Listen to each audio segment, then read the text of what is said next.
A paz do Senhor, meu amado, bem-vindo de volta à nossa escola bíblica. Nós estamos estudando o livro de Isaías. Então, pega a sua Bíblia, pega o seu caderno de estudos, ora ao Senhor, pede a Ele discernimento, entendimento, conhecimento, sabedoria. Pede a Ele proteção, para que nós possamos desvendar dos seus mistérios. Estamos na última parte, o servo e redentor, e desta nós chegamos agora à primeira subdivisão, que é o livramento final do sofrimento pelo servo do Senhor. E nesta parte, nós vamos ver, a partir do capítulo 52, 13 até o 53, 12, a quarta profecia sobre o servo. E esta é uma das mais importantes, uma das mais conhecidas e uma das mais profundas passagens de Isaías. Se você não leu esta passagem, eu sugiro que você pause o vídeo, faça a leitura desta passagem para depois aproveitar melhor aquilo com o qual nós vamos conversar, ok? Então, vamos lá. Quando ele fala aqui de Messias, ele poderia estar se referindo a uma pessoa ou a um conjunto, nação, como servo. Então, quando ele fala de servo, ele pode falar de uma pessoa, pode falar de um conjunto de pessoas, ou pode falar de uma nação como conjunto, meu servo, o povo, tá? Mas nesta profecia aqui, ele está falando de uma pessoa. E não é qualquer pessoa. Não é um sacerdote, não é um profeta, não é qualquer outra pessoa, senão o ungido do Senhor. O servo com letra maiúscula. Na minha Bíblia, ele está com letra maiúscula. É aquele do qual vai se explicar agora, é o substituto dos pecadores, dos culpados. Nenhuma pessoa é justa diante de Deus, porque Deus é a justiça em si. Então, quando nós precisamos nos justificar, nós fazíamos isto na época anterior a Cristo, nós fazíamos isso através dos sacrifícios no templo. Então, estes sacrifícios, esses animais, substituíam o pecador, porque ele não era justo. Então, se pegava um animal sem defeito, um animal imaculado, e fazia o sacrifício deste animal para o perdão dos pecados. Agora, nós estamos falando de uma pessoa que fez isso voluntariamente, ela se coloca como um sacrifício expiatório, vicário, redentor. O que quer dizer isso? É um sacrifício que vai trazer justiça, que vai nos tornar justos, porque quem morreu e foi sacrificado é um justo. E ele o faz porque ele é uma pessoa especial, ele é justo, nele não foi encontrado defeito nenhum, e ele o fez voluntariamente, segundo os planos de Deus. Deus agora, o Senhor, vai indicar o seu servo e ele vai falar três características desse servo: que ele vai ser exaltado, que ele vai ser elevado, que ele será sublime. Exaltado por quê? Porque ele sai de uma condição de humilhação. Uma humilhação no sentido de que ele, enquanto esteve em carne aqui nesta terra, enquanto ele andou por aqui, ele, em verdade, sofreu zombaria, ele sofreu maus trato, ele sofreu perseguição. Ele foi humilhado, inclusive tendo que passar pela morte, e depois ressuscitou. Então, todo esse estado de humilhação, aquilo que ele viveu aqui, fisicamente, emocionalmente, tudo que ele passou psicologicamente, toda essa violência, essa humilhação física, psicológica e emocional, tudo isso, inclusive com a morte, né, ele depois teve restaurado porque ele foi ressurreto. Então, a ressurreição foi uma exaltação no sentido de que ele afastou aquela humilhação que ele viveu. Ele fala em relação a isso, a esta aparência desfigurada. Que é essa aparência desfigurada? É uma aparência sem dignidade, uma forma que estava sendo afetada pelos abusos, pelos sofrimentos, pela violência que ele recebeu e teve que suportar. Nações e reis agora vão se maravilhar. Elas vão agora, em vez de o provocar, zombar, humilhar, eles vão se maravilhar e vão testemunhar da glória que eles viram, que eles observaram, que eles vivenciaram. Reis, nações vão ficar em silêncio, em respeito, em temor pelo Senhor. Elevação aconteceu também, não só com a ressurreição, mas com a ascensão aos céus, onde ele está à direita de Deus Pai, ou seja, entronizado à direita de Deus, portanto, numa posição sublime. O que nós vemos aqui é um contraste entre a sua vida física como homem, como verbo que se fez homem, que encarnou, que viveu entre nós e foi tripudiado, desfigurado, abusado, sofreu zombaria, sofrimento e violência, e por outro lado, aquele que foi ressurreto, que ascendeu aos céus e que está à direita de Deus Pai. O braço do Senhor é quem fez isso. E quando nós falamos de braço, nós já dissemos isso ao amado, o braço é o poder, é a onipotência de Deus. E isto é visível apenas para algumas pessoas. Algumas pessoas não conseguiram reconhecer a grandeza de Deus, a revelação que estava sendo feita na pessoa de Cristo. Alguns conseguiram observar, mas nem todos conseguiram observar. Lá em Romanos 10, 16, está escrito assim: mas nem todos obedeceram ao Evangelho, pois Isaías diz, ele está mencionando aqui a confirmação do que ele tinha dito, né? Senhor, quem creu na nossa pregação?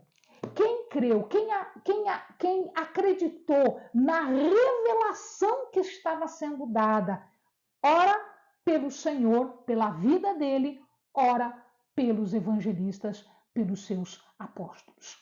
Isto foram poucos os que fizeram. Depois desta profunda humilhação, o servo seria, portanto, exaltado, grandemente exaltado. Ele começa, então, a falar da humilhação primeiro, para depois da exaltação. Então, ele fala que este era um broto tenro, ele era um renovo. Disse aqui renovo. Renovo é quando? É quando já existe uma raiz, quando já existe um caule, que foi despedaçado, que tinha sido destruído e que por alguma razão rebrota, renova. Então era uma raiz que já existia e que foi rebrotado, renovado. Ele então mostra que ele sendo descendente de Davi, Davi era famoso. Davi foi homem segundo o coração de Deus e as promessas estão para a descendência de Davi. Mas quem era Jesus? Até então, ele era desconhecido. Para o povo daquela época, ele era insignificante. Mas ele vinha de uma raiz significante. Ele vinha da raiz de Davi. Ele cresceu em direção ao seu destino, sob os olhares de Deus, sob o cuidado de Deus. Era Deus quem cuidava dele. O povo não estava nem aí para Jesus, não estava nem aí para a mensagem da cruz, para a mensagem de Deus, para as palavras de Deus. A mensagem de Deus, esta humildade que era caracterizada aqui pela obra terrestre de Jesus, ele afastava as pessoas que menosprezavam aquele que era humilde, aquele que, pela aparência, não tinha nada. O povo não tinha nada a ser atraído por Jesus. Ele era uma pessoa humilde, de um renovo de brotinho. Ele não tinha beleza exterior, formosura, resplendor, brilho. Ele não era um grande mestre, ele não era rico, ele não era general, ele não tinha exércitos. O povo estava preocupado com as suas coisas e não com esta pessoa que trazia a palavra de Deus. Ele era um homem de dores. Ele padeceu, ele experimentou sofrimento, enfermidade, miséria, fome, sede, dor, desprezo, sofrimento, morte. Ele era um homem de dores. Jesus foi tratado com desprezo, com desrespeito.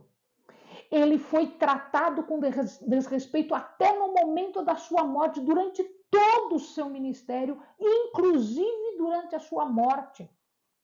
E ele seria desrespeitado ainda mais se ele fosse deixado pendurado no madeiro e sendo levado para uma cova comum e largado como um criminoso.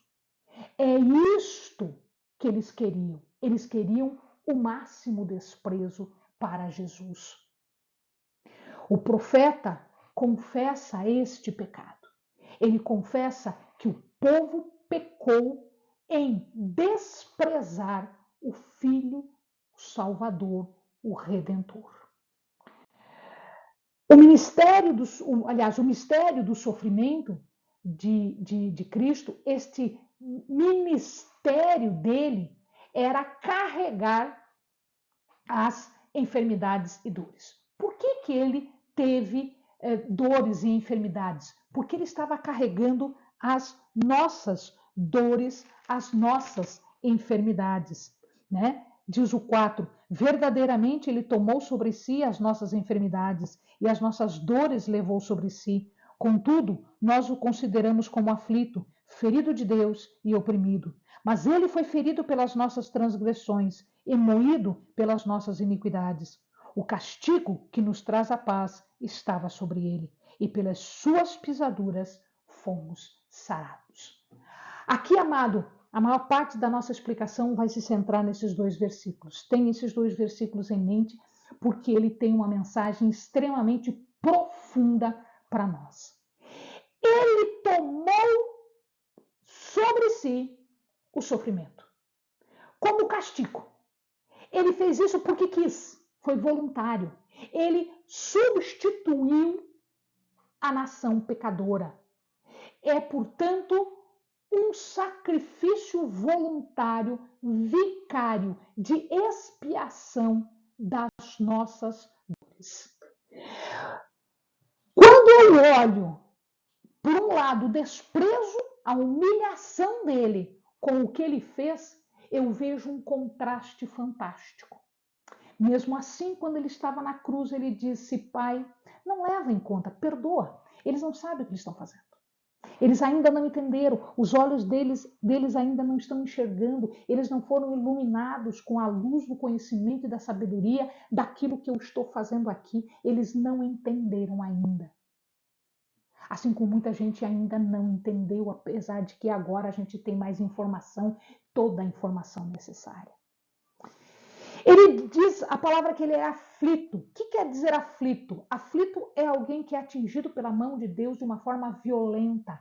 É um sofrimento absoluto, pesado, é um infortúnio, é uma tristeza muito grande. E foi isso que ele fez.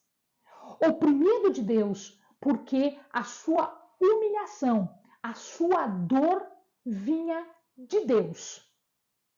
Era Deus que estava fazendo isso. E Deus precisava fazer isso, porque foi através disso que nós fomos salvos. Esse é o grande mistério. Ele precisava passar por esse sofrimento, por essa humilhação, por esta dor. Por quê? Porque os pecados precisavam ser punidos. E eles foram punidos na pessoa de Cristo. Portanto, ele tinha que ser afligido e oprimido. Ele tinha que ser ferido de Deus. Porque o pecado tinha que ser castigado. Mas ele quis isso, ele voluntariamente, ele disse, Senhor, faça-se a tua vontade, não a minha, porque no Getsemane ele orou, Senhor, se tu puderes, afasta de mim esse cálice, né? Eu não quero beber, mas eu vou beber, porque eu sou obediente a ti até o último minuto, até a morte de cruz. Porque eu vou passar por isso, porque esta é a minha missão e é por amor a ti que eu faço isso. Por amor a todos aqueles que acreditam em mim, que têm amor por mim, eles serão salvos pela minha morte, pelo meu sofrimento. Eles observavam o pecado do servo, porque se ele estava afligido, se ele estava humilhado, se ele estava sendo torturado, é porque ele era pecador. É porque ele não era certo. E tinha alguma coisa muito errada. Deus estava ferindo porque ele não merecia qualquer misericórdia. Eles não estavam vendo que o castigo era deles. E o Senhor estava assumindo o castigo que não era seu, mas era do povo, que era meu, que era seu. São as nossas transgressões, a violação moral que nós fizemos, a violação de toda a regra, de todo o mandamento. As nossas iniquidades, o nosso pecado é que estava sendo punido naquela cruz, estava sendo punido naquele corpo, o corpo de Cristo. Ele foi moído no sentido de que ele foi macetado violentamente até a morte de cruz, que era o pior suplício. A palavra diz que ele foi traspassado. Significa que traspassado quer dizer uma morte violenta. E a morte de cruz era uma morte violenta, era uma morte de sangue, era uma morte de sofrimento. O sofrimento era excruciante. Poucos resistiam, as pessoas morriam de dor, as pessoas morriam sem respirar, as pessoas morriam em sofrimento. Ele tomou sobre si, ou seja, ele deliberadamente, justo, puro, pegou todo o meu pecado, o teu pecado, o pecado do mundo, botou nas suas costas e sofreu a punição, livremente. O castigo estava sobre ele, porque ele levou sobre ele os nossos pecados. O castigo aqui é o quê? É uma sentença judicial. Ele precisava passar por uma sentença judicial e ele foi julgado como criminoso. Aí é que está a situação. Ele foi julgado como criminoso, senão não teria valor. Ele passou por um tribunal e ele foi dito culpado. Ele era criminoso e foi morto como um criminoso, morte de cruz. Por quê? Para que o pecado fosse liberado, porque o pecado estava com ele. Não era dele, mas estava com ele. Ele assumiu. As pisaduras dele é que foram assumidas, porque eram nossas. O castigo dele foi o que ele assumiu, porque era nosso. E porque ele sofreu o castigo, ele nos substituiu, ele trouxe justiça e, portanto, ele trouxe paz em substituição. Nós fomos curados porque ele sofreu o dano. Ele substituiu. O castigo dele, porque as nossas transgressões estavam sobre ele, fez com que a dívida do pecado fosse paga e, portanto, houve uma substituição. Ele nos redimiu, ele nos salvou, ele trouxe redenção, ele aceitou as pisaduras, ele aceitou o pecado, ele aceitou a doença, ele aceitou a enfermidade para que nós pudéssemos ser salvos. Quando ele fala de paz, ele fala de shalom. Shalom é toda a salvação. Não é só paz, é bênção, é felicidade. Pela sua morte nós recebemos shalom. Pela sua morte nós recebemos justiça. Nós somos remidos. Significa que nós estamos livres do castigo, livres da ira de Deus. E, portanto, nós podemos participar da comunhão com Deus, da misericórdia de Deus, da graça de Deus, pelo seu sangue vertido na cruz. Quando ele fala de pisadura, nós estamos falando de ferimentos, ferimentos que são infligidos, porque ele apanhou, porque ele teve coroa de espinhos, porque ele foi açoitado, porque ele foi pregado, porque ele teve que levar a cruz, porque ele foi levantado no madeiro, porque ele foi traspassado por uma lança, porque ele morreu com toda angústia, miséria e sofrimento que ninguém pode imaginar como é, a não ser quem já tenha passado morte de cruz. O sofrimento que ele suportou era o que Israel merecia. Era o que eu merecia, era o que você merecia. Mas ele disse, não, eu vou fazer por eles, eu vou passar por eles. E nós somos salvos e remidos porque confessamos que ele fez isso por nós. Então nós morremos com ele. Ele morreu pelos nossos pecados, portanto nós morremos com ele. Nós éramos como ovelhas desviadas, diz a palavra, como ovelhas sem pastor, ovelha que não tendo um pastor vai para qualquer lado, vagueia, ida, vinda, corre perigo, está à mercê do lobo, está à mercê da fome, está à mercê da seca. Desesperadas, como predador para tudo quanto é lado. Esta é a miséria de Israel. A miséria de Israel é esse pecado, é esse desvio. O rebanho se espalha, o rebanho se perde, o rebanho anda por onde não tem que andar. Cada um se preocupa com a sua vida, cada pessoa simplesmente quer cuidar de si, cuidar dos seus negócios, não está nem aí para a salvação, para a vida eterna. Ele foi oprimido, ele foi afligido, diz a palavra. E o que a palavra afligir significa? Afligir era o que aqueles que estavam cuidando, os egípcios, que estavam cuidando dos escravos, faziam, né? Aquela violência que eles faziam, forçando o cativo judeu lá no Egito. Eles eram forçados a trabalhar, eram forçados a fazer as coisas mediante violência, mediante aflição, mediante castigo físico, inclusive, obrigando-os a trabalhar arduamente.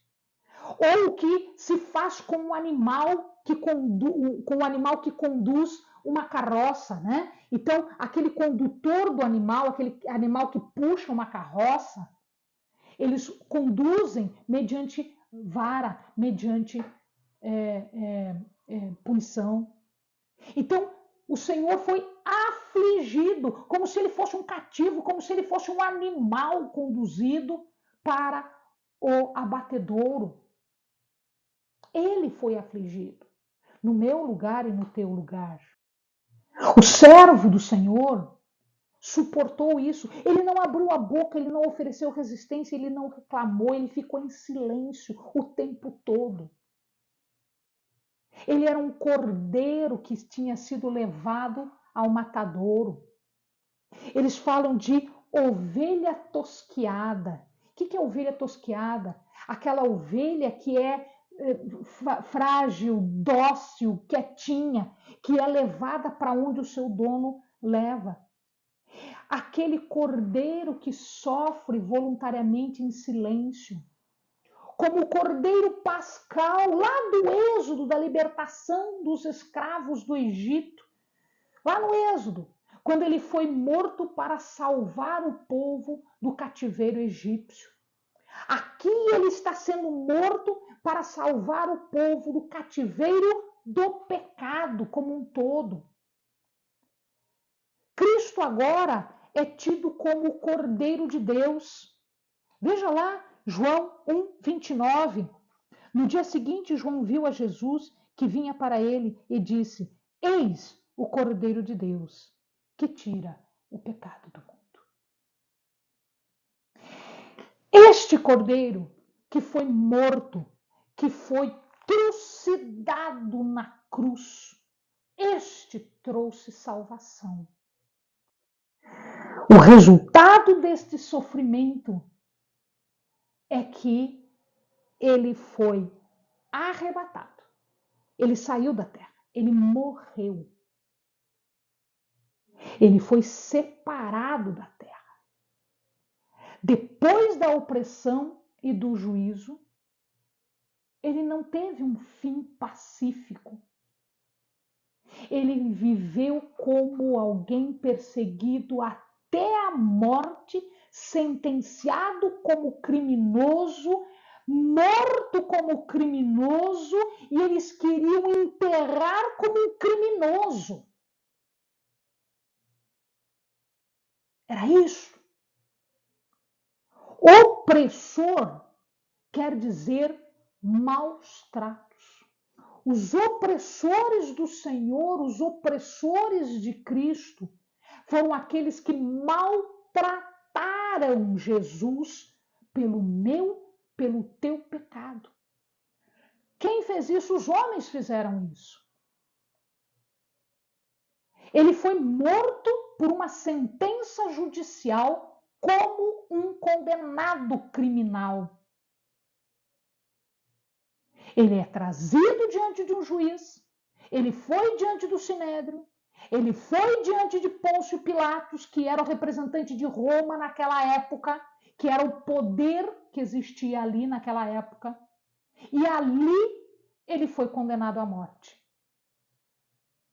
O fundamento deste processo jurídico, sob o Sinédrio e sob Pôncio Pilatos, foi o julgamento de Deus. Ele tinha que ser morto como um criminoso por pecado que ele não fez, mas que foi atribuído a ele, para depois redimir estes pecados que lhe foram atribuídos. Israel não reconheceu enquanto ele estava aqui. Não reconheceu enquanto ele estava pendurado no madeiro. Não reconheceu depois. Israel não reconheceu, só uns poucos reconheceram. E assim ele se privou da presença de Jesus enquanto ele estava fisicamente aqui. E também depois, enquanto ele estava à direita de Deus Pai. Ele se privou disso. Coisa que nós hoje temos. Jesus como nosso intercessor, porque agora ele é nosso intercessor, ele é o nosso salvador, mas ele é o nosso intercessor diante de Deus, diante do trono de Deus. O seu sepultamento seria a coroação da sua humilhação, seria tão vergonhoso quanto a sua morte como criminoso. Este sepultamento desonroso era para eles um destino terrível. Só criminosos recebiam isso. Mas o Senhor começa a honrá-lo agora. Como? O Senhor providenciou um sepulcro novo, um túmulo novo, um túmulo de José de Arimateia. Ele foi retirado da cruz, o seu corpo foi preparado convenientemente, foi ungido, foi envolto em linho e ele foi enterrado num túmulo novo. Deus começa a recompensar, começa a restaurar e a exaltar a Cristo.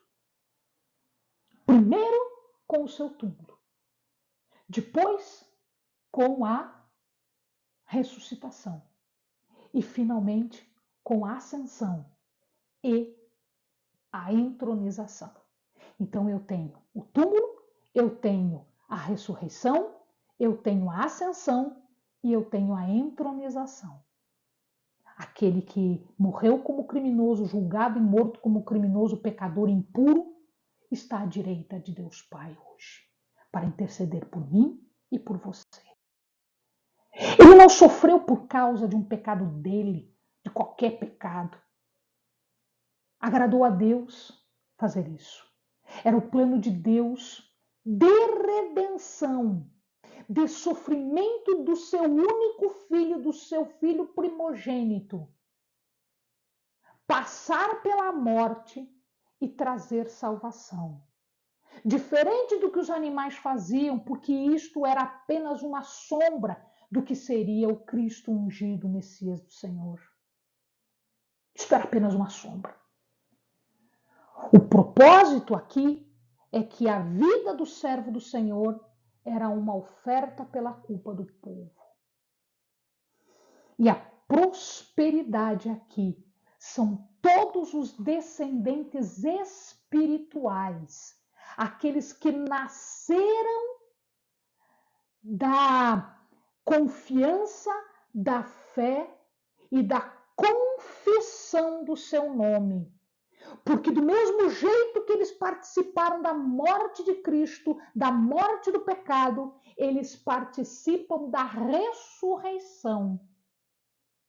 E eles participam da adoção como filhos de Deus, sendo Cristo nosso irmão mais velho, o que morreu por nós, o que ressuscitou por nós, o que está à direita de Deus Pai, intervindo por nós.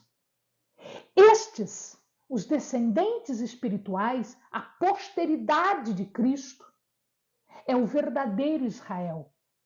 É o Israel que é falado, né? Ele verá o trabalho da sua alma e ficará satisfeito com o seu conhecimento. O meu servo, o justo, justificará muitos e as iniquidades dele levará sobre si. Nós somos o verdadeiro Israel, o verdadeiro aquele que crê, aquele que confessa, aquele que segue. É este. Aquele que fez o suficiente sacrifício para a nossa salvação. Ele terá vida com dias prolongados. Então, a ressurreição e a sua eternidade ao lado do Pai, no trono do Pai, e que para nós também é oferecido. Porque se nós participamos da morte, nós participamos da ressurreição, nós participamos da vida eterna que Ele tem e que nos dá como benefício do que nós cremos e confessamos. Então, não só a cruz, mas o túmulo vazio da sua ressurreição, da sua eternidade. A vontade de Deus, ela foi a razão do sofrimento, a razão da ação, a razão do sacrifício, porque isso trouxe redenção, abrangendo não só aquele momento, mas abrangendo daquele momento em diante a salvação e a redenção. Ele vai prosperar vai encontrar frutos, porque do seu ministério, enquanto vivo e depois através dos seus, nós temos então frutos. Ele verá e ficará satisfeito. Eu li agora há pouco. Ele vai contemplar a salvação e ele vai dizer: sim, isto foi perfeito, isto foi suficiente. Deus fica satisfeito com isso e mais nada há de cobrar por um pecado que já foi pago na cruz, na morte de Jesus. A justiça dele é dada para nós. O ofício de sacerdote de Cristo é ressaltado aqui. E o seu conhecimento é parte do sacerdócio dele de intermediação, de mediação dele, de Deus, conosco e nosso com ele. E ele chama de meu servo. Por quê? Porque ele é servo de Deus e ele faz aquilo que Deus determina, aquilo que Deus lhe pede voluntariamente. Ele faz a obra e a vontade de Deus. Ele é verdadeiramente servo de Deus. Ele justificará a muitos. Nós já dissemos, ele é justo e com a sua morte ele nos justificou porque ele morreu com os nossos pecados, justificando-nos diante de Deus. Ele transmite esse conhecimento, além do conhecimento que ele precisou até aqui, ele transmite esse conhecimento para nos trazer justiça, fazendo com que nós possamos participar da verdadeira, completa e suficiente salvação como justo, nesta posição de justos diante de Deus. E isso por causa do seu sofrimento, da sua morte, das transgressões que nós fizemos e que foram pagas por ele. Ele nos substituiu. A recompensa, amado, a recompensa é que ele terá muitos como sua parte, uma multidão como sua parte. Nós somos possessão sua, porque somos salvos por ele, né? Ele, pelo que lhe darei uma porção entre os poderosos, e com os fortes repartirá ele o despojo. Ele terá agora a posição daquele homem de dores, daquele homem de sofrimento, ele agora desfruta de uma posição de rei conquistador, que vai reivindicar o povo numeroso que ele salvou como seu, como direito seu, como direito de conquista, pelo que ele fez por nós na cruz. Amém, amados? Que você possa vivenciar isso em íntima comunhão com o Salvador. Bons estudos.